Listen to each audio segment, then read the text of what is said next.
अस्सलाम वालेकुम students. Drug law and ethics की क्लास में टॉपिक हम लोगों ने डिस्कस करना है। द टॉपिक का नाम है कि powers of the drug inspector. Let's start from the introduction. इसमें ये कि पावर्स ऑफ इंस्पेक्टर में सबसे पहले ये कि subject to the provision of the section 19 and of any rules made in this behalf. इसमें ये चीज़ें सब्जेक्ट टू का मतलब है, अगर आप रेफरेंस माने उस चीज़ को जो आपका सेक्शन 19 है, ड्रग एक्ट 1976 का जो सेक्शन 19 है उसकी प्रोविजन के मुताबिक, प्रोविजन मीन्स की जिसके अंदर चीज़ रिटर्न है, शिक जिसे कहते हैं, कोई भी rule made in this behalf उस सेक्शन के बिहाफ पर बनाया गया। एनी इंस्पेक्टर में with in the local limit for which he is appointed. कोई भी जो इंस्पेक्टर है, आ, मतलब जिस जगह पे उसको अपॉइंट किया गया है, जो उसके जीडीज़ हैं, वो उसके अकॉर्डिंगली ही काम कर सकता है, उन लिमिट्स के अंदर ही काम कर सकता है। And in any other areas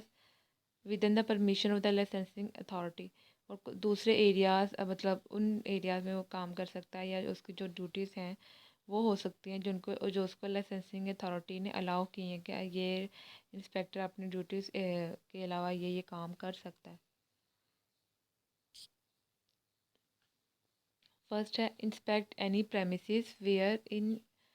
any drug is manufactured, the plant and the process of the manufacture. कि जो आपका ड्रग इंस्पेक्टर है उसका काम क्या है कि कोई भी प्रेमिसेस प्लेस, मतलब कि कोई भी प्लेस को इंस्पेक्ट कर सकता है, चेक कर सकता है जहाँ पे ड्रग की मैन्युफैक्चरिंग हो रही है, जो मैन्युफैक्चरिंग प्लांट है, या जहाँ पे प्रोसेस ऑफ मैन्युफैक्चरिंग चल रहा है। The means employed for standardising and testing the drug and all relevant records and the register. इसका ये मीनिंग है कि आपका जो ड्रग इंस्पेक्टर है उसको हमने हायर किया है ड्रग की टेस्टिंग के लिए, ड्रग को की स्टैंडर्डाइजेशन के लिए, and all relevant records and registers. और जितने भी इससे रिलेटेड रिकॉर्ड्स हैं या रजिस्टर्स हैं उनकी मेंटेनेंस के लिए, मीन्स को उसको चेक आउट करने के लिए। अगर इसको कंबाइन करें, इसमें ये है कि आपका जो ड्रग इंस्पेक्टर है उसकी ये रिस्पॉन्सिबिलिटी है कि कोई भी वो प्लेस या प्रेमिसेस को वो इंस्पेक्ट कर सकता है जहाँ पे ड्रग की मैन्युफैक्चरिंग हो रही है, या वहाँ पे मैन्युफैक्चरिंग यूनिट है। तो क्यों चेक करेगा? क्योंकि आप जो आपकी ड्रग की टेस्टिंग, उसकी स्टैंडर्डाइजिंग, उसको श्योर कराने के लिए और ये चीज़ चेक करने के लिए आया कि जो वो चीज़ बना रहे हैं, मार्केट में सेल आउट कर रहे हैं, फॉरवर्ड कर रहे हैं, उनके पास प्रॉपर रिकॉर्ड है, रजिस्टर्ड मेंटेन है या नहीं। सेकंड है inspect any premises wherein any drug is sold. कोई भी प्रेमिसेस को वो इंस्पेक्ट कर सकता है जहाँ पे ड्रग को सोल्ड किया जा रहा है, मीन्स के सेल किया जा रहा है, और इज स्टॉक मीन्स कि उसको स्टॉक किया जा रहा है, स्टोर किया जा रहा है, और एग्जिबिटेड फॉर सेल, या उसको हम एग्जिबिट कर रहे हैं फॉर सेल, मीन्स कि उसको डिस्प्ले कर रहे हैं फॉर सेल। इसमें यह आ सकता है कि आपको डिस्ट्रीब्यूशन सेंटर, जो जितने भी रिटेल सेटअप है जिसमें मेडिकल स्टोर्स और फार्मेसीज आती हैं, और is distributed the storage arrangement and all relevant records and registers। इसका मीन्स कि यहाँ पे इसका काम है कि उसने जो स्टोरेज अरेंजमेंट है उसको चेक करना, और जितने भी उससे रेलिवेंट records हैं आपकी जो ड्रग है उनको चेक करना, और जितने भी रजिस्टर्स हैं उनको चेक करना। नेक्स्ट है take samples of the any drug which is being manufactured और बीइंग सोल्ड और इज स्टॉक्ड और एग्जिबिटेड फॉर सेल और इज़ बीइंग डिस्ट्रीब्यूटेड।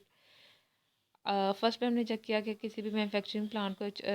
आपका ड्रग इंस्पेक्टर इंस्पेक्ट करता है। सेकेंडली हमने चेक किया कि आपका कोई भी प्रेमिसेस है जहाँ पे ड्रग की सेल हो रही है, परचेज हो रही है, या उसको डिस्ट्रीब्यूट किया जा रहा है, ड्रग इंस्पेक्टर उन एरियाज़ को इंस्पेक्ट कर सकता है। ओब्वियसली जहाँ पे वो इंस्पेक्शन कर रहा है, थर्ड में ये चीज़ है कि ड्रग इंस्पेक्टर की ये भी रिस्पॉन्सिबिलिटी है, ये उसकी पावर्स हैं कि वो उन एरिया से सैम्पलिंग भी ले सकता है। फॉर एग्जांपल वो किसी मैन्युफैक्चरिंग यूनिट को चेक कर रहा है तो उसको लग रहा है ये अकॉर्डिंग टू स्पेसिफिकेशन काम नहीं कर रहे, तो वहाँ से वो ड्रग का सैंपल ले लेगा किसी रिटेल सेटअप या किसी मेडिकल स्टोर पे, तो उन एरिया से ये सैम्पलिंग भी करते हैं। नेक्स्ट है एंटर एंड सर्च। एंटर का मतलब है दाखिल होना, एंड सर्च चेक करना विद सच असिस्टेंट, किसी असिस्टेंट्स के साथ। असिस्टेंट मीन्स के फॉर एग्जांपल ड्रग इंस्पेक्टर जब कहीं भी विजिट करते हैं तो साथ में उनके असिस्टेंट्स होते हैं, like means in the form of people or other accessories, if any as he considers necessary, अगर कोई भी वो कंसिडर सोचता है कि ये ज़रूरी है, एनी बिल्डिंग वेसल और प्लेस, कोई भी building, for example manufacturing unit, Faisal sorry Faisal कह रही हूँ, वेसल, वेसल का मतलब है कोई भी इंस्ट्रूमेंट, और प्लेस कोई भी जगह, in which he has reason to believe, जहाँ उसको ये चीज़ उसको ये श्योरिटी है, रीज़न टू बिलीव का मतलब है उस चीज़ को ये उस पर्सन को ये श्योरिटी है, that an offence under this act, offence का मतलब है क्राइम, अंडर दिस एक्ट, इस एक्ट के अकॉर्डिंगली, और एनी रूल हैज़ बीन और इज़ बीइंग कमिटेड, इस एक्ट के अकॉर्डिंगली कोई भी चीज़ जो मतलब कि ऑफेंस कमिटेड किया जा रहा है, मतलब कि हो रहा है, और may continue to be committed, और अगर वो कर रहे हैं वो ऑफेंस, तो वो उसको कंटिन्यू रखे हुए हैं, मतलब कि जो भी वो लॉ डिसोबे कर रहे हैं अकॉर्डिंग टू ड्रग एक्ट 1976 के अकॉर्डिंगली, वो इस चीज़ को कंटिन्यू कर रहे हैं। इसमें ये चीज़ है कि आपका जो ड्रग इंस्पेक्टर है जहाँ पे भी विज़िट करता है उसमें उसके साथ असिस्टेंस होती है, मीन्स के लोग साथ में लोग जाते हैं, वो कोई भी एरिया, कोई भी बिल्डिंग वेसल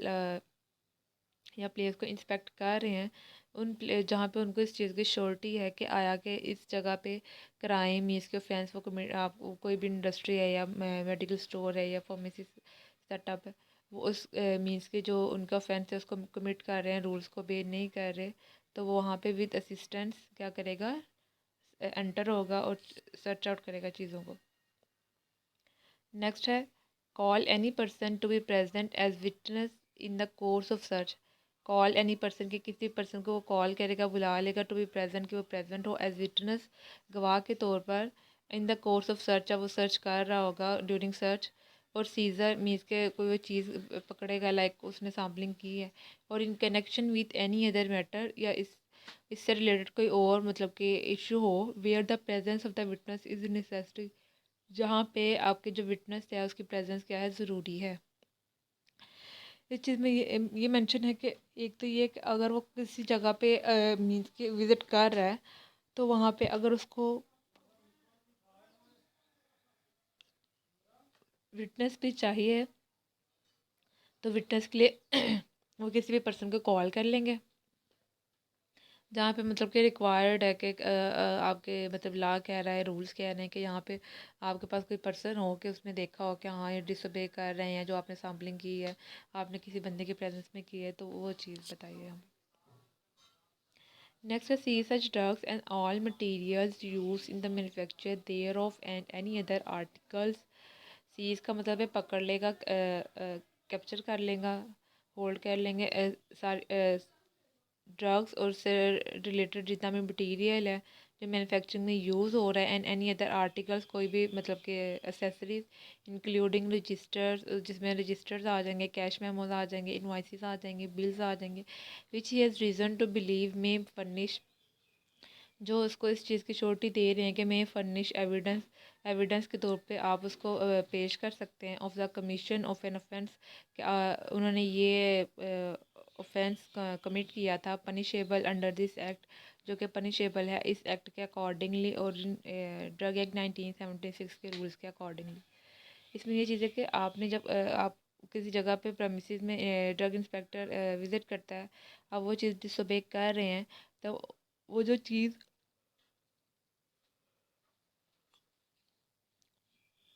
फॉर एग्जांपल कोई मैन्युफैक्चरिंग यूनिट ड्रग बना रहा है, लेकिन वो ड्रग अकॉर्डिंग टू स्पेसिफिकेशन नहीं है या रजिस्टर्ड नहीं है, तो आपका जो ड्रग इंस्पेक्टर है उस ड्रग से रिलेटेड जितना भी वो डाटा यूज़ कर रहे हैं अपनी मैन्युफैक्चरिंग यूनिट में, उससे रिलेटेड कितने जितने भी इन्वाइसेस हैं, बिल्स हैं, जितने भी रजिस्टर्स हैं या जितना भी मटीरियल है, उस सब को सीज कर देगा।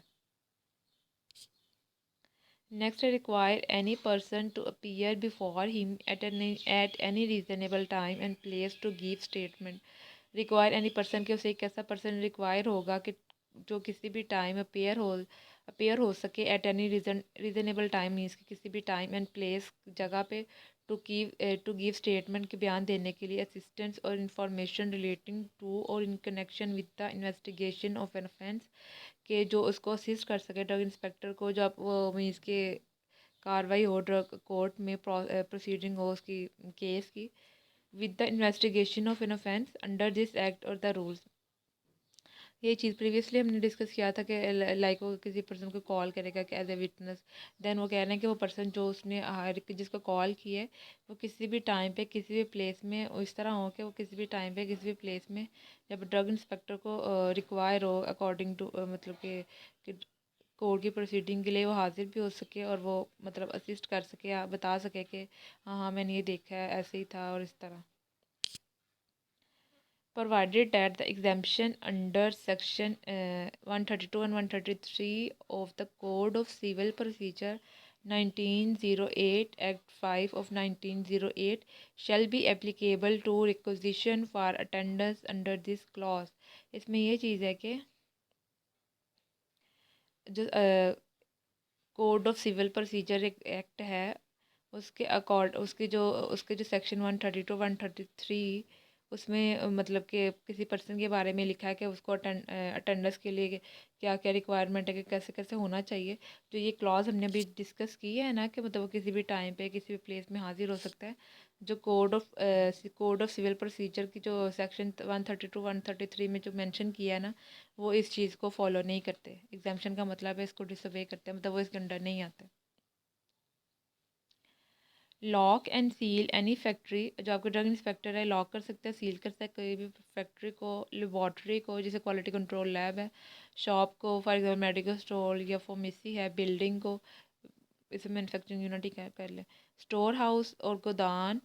स्टोर हाउस और गोदान जो आपके डिस्ट्रीब्यूशन सेंटर्स हैं और अ पार्ट देयर ऑफ और इस तरह के हिस्से, वेयर एनी ड्रग इज़ और जहाँ पे कोई भी ड्रग और इज़ बीइंग मैन्युफैक्चर की जा रही है, स्टोर की जा रही है, सोल्ड की जा रही है, एग्जिबिटेड फॉर सेल या उसको डिस्प्ले किया जा रहा है सेल के लिए, इन कंट्रावेंशन का मतलब है डिसोबे कर रही है of any of the provision of this act और द रूल, कि कोई भी जो इस ड्रग एक्ट 1976 की प्रोविजन है प्रोविजन का मतलब है उसमें जो चीज़ रिटर्न है शिक है या उसके रूल जो बना है प्रिंसिपल उसको डिसोबे कर रही है, तो ड्रग इंस्पेक्टर्स को क्या कर सकते हैं, लॉक भी कर सकते हैं और सील भी कर सकते हैं। नेक्स्ट है forbid for a reasonable period. Forbid का मतलब होता है मना करना। For reasonable period for short मतलब थोड़े टाइम के लिए, नॉट एक्सीडिंग 4 वीक्स और सच फर्दर पीरियड्स। इसमें ये कि जो आपका ड्रग इंस्पेक्टर है वो मना नहीं कर सकता, फॉर एग्जांपल उसने किसी फैक्ट्री को या किसी भी मेडिकल स्टोर को लॉक या सील किया, मना कर रहे हैं उसको 4 वीक्स तक, ठीक है, विच shall not be more than 3 month, जो कि 3 मंथ से ज़्यादा नहीं होगा पीरियड एज इंस्पेक्टर में विद जो इंस्पेक्टर को दिया गया है। इसमें ये चीज़ है कि फॉर एग्जांपल आपने कोई इंडस्ट्री विज़िट किया है, कोई रिटेल सेटअप या कोई भी मतलब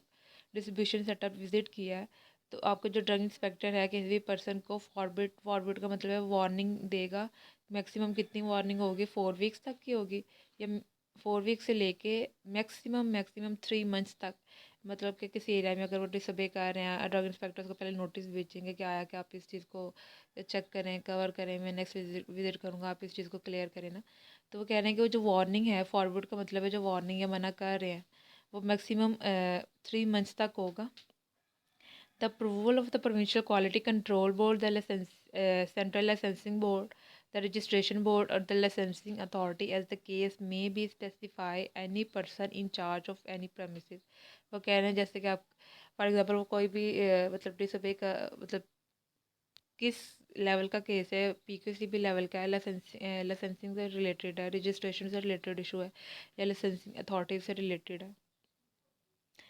from removing or dispensing of any drug, article, or other thing likely to be used in evidence of the commission of an offence under this act or the rule।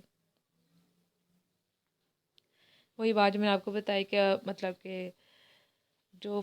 4 week से लेके 3 months तक मतलब कि time है कि किसके लिए time है कि आप रिमूव कर लो या डिस्पेंसिंग कर लो उस ड्रग की या आर्टिकल की जो कि इस एक्ट के अकॉर्डिंगली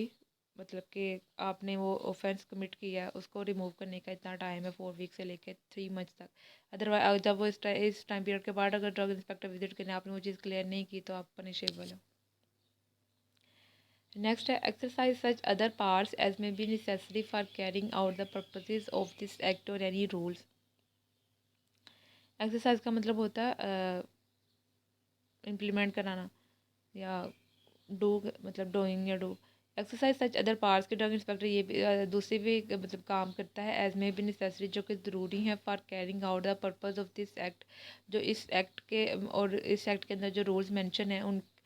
उसमें जो मतलब चीज़ें बताई हैं उनको फुलफ़िल करवाने के लिए ये मतलब ज़रूरी है, तो ड्रग इंस्पेक्टर वो भी काम कर सकता है। Provided that the powers under clauses F to J shall be exercisable only by an inspector specifically authorized in this behalf by an order in writing by the government appointing him subject to such condition as may be specified in such order। वो कह रहे हैं कि F to J तक means के जहाँ पे उसने सैम्पलिंग की, लॉक किया, सीज़ किया, वहाँ से लेके यहाँ तक लास्ट तक जे तक। इसमें यह है कि आपका जो ड्रग इंस्पेक्टर है ये पार तभी मतलब ये काम कर सकते हैं जब आपकी जो गवर्नमेंट है जब उसको अपॉइंट करती है उसकी ड्यूटीज़ में ये चीज़ें मेंशन करें। Provided further that the power under clause H may be exercised by an inspector not authorized as aforesaid। As aforesaid का मतलब है जैसे कि पहले कहा गया where the contravention is of provision which requires a licence to be obtained for the manufacture storage और sale of the drug. इसमें यह है कि जो आपकी जो पार है अंडर क्लॉज एच के अंदर क्या चीज़ मेंशन की है देख लेते हैं कि लॉक करना, सील करना, कोई भी जहाँ पे कंट्रावेन हो रही है। तो वो कह रहे हैं कि ये वाली जो पार है ड्रग इंस्पेक्टर अगर उसको मीन्स के आप में आपकी जीडीज में ये चीज़ मेंशन नहीं भी है ना कि आपने उस एरिया को आप जहाँ पे डिसोबे करें लॉक कर सकते हो, सील कर सकते हो, ड्रग इंस्पेक्टर फिर भी इस पावर को यूज़ कर सकते हैं। मतलब जेडीज में मेंशन है या नहीं वो ड्रग इंस्पेक्टर इसको यूज़ कर सकते हैं। क्यों यूज़ कर सकते हैं? क्योंकि ये ड्रग एक्ट 1976 के रूल्स और प्रोविजन के अगेंस्ट है।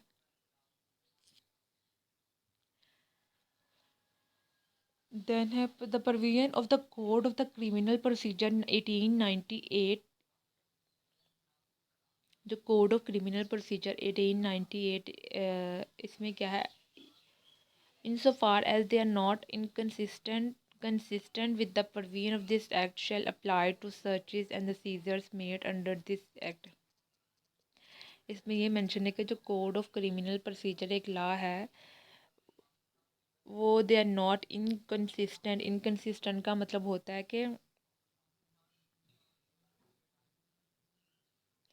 वो फॉलो नहीं कर सकता प्रोविजन जो ड्रग एक्ट 1976 के अकॉर्डिंगली जो प्रोविजन में मेंशन है कि आप ऐसे किसी कोई भी सैंपल सीज कर सकते हो और सर्च कर सकते हो, लेकिन जो आपका कोड ऑफ क्रिमिनल प्रोसीजर है इस